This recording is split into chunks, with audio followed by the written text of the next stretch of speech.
शिक्षणासाठी घेत आहे, त्यामध्ये आपोआप शिक्षण होतं. माझं नाव अभिषेक. मला काय क्लास आज पण जेवण आहे.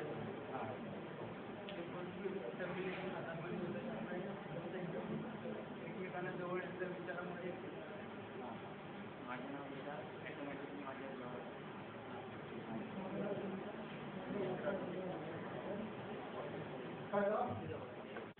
ही गोष्ट खोटी नाही आहे.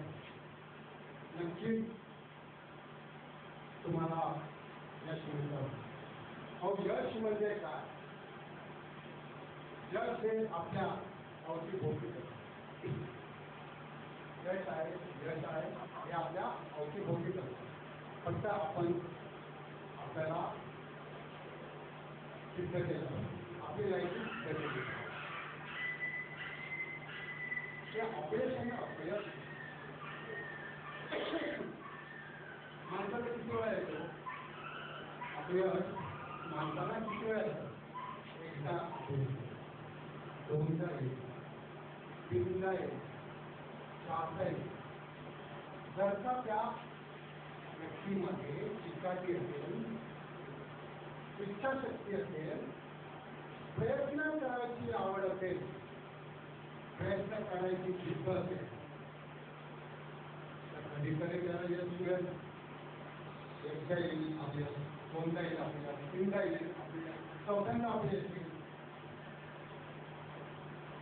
मग ते अपयश पण चुकून जातं. हो, काही ज्या माणसाची जिद्द आहे आणि पाचव्यांदा येणारं यश हे एकदम होईल. काय तुमच्या लक्षात राहत नाही, तुमचं कॉन्सन्ट्रेशन होत नाही. वापाला परत होता. कधी तर तुम्ही कॉन्सन्ट्रेट व्हाल, कधी तर तुम्ही एकाग्र व्हाल. हे सगळ्या अंतर्मनाचे मित्रांनो, आपल्याला आपलं शरीर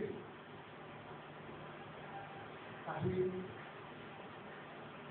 पुराण ग्रंथामध्ये लिहिलेलं आहे.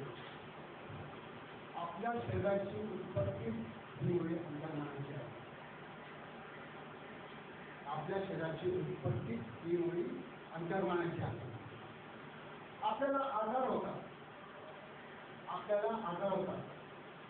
कुठून होतात होते? कुठेतरी असे हवेत असतात त्याचे आजार नाही.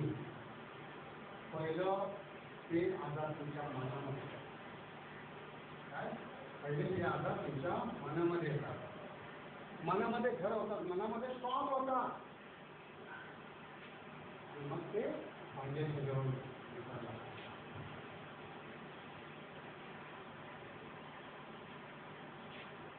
एक उदाहरण सांगतो तुम्हाला. आताच एक माझं व्याख्यान सुरू होतं आणि व्याख्यान संपल्यानंतर त्याने मला विचारलं, तर तुमचा जादूटोणा, भानामती, भविष्य वगैरे या गोष्टींवर विश्वास आहे का? तर मी म्हणालो नाही. तर तो म्हणाला, तर मी एक सायन्स ग्रॅज्युएट आहे, माझा पण आता ह्या गोष्टींवर विश्वास नव्हता,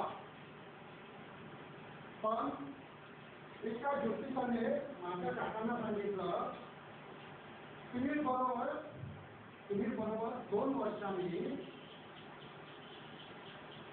एका विशिष्ट महिन्यामध्ये विशिष्ट तारखेला आणि अमुक वाजता तुम्ही मारणार. आणि काय आश्चर्य, त्या दिवशी माझे काका वेगळे होऊन आणि तुम्ही अशा गोष्टींवर विश्वास झालो. तर मी त्यांना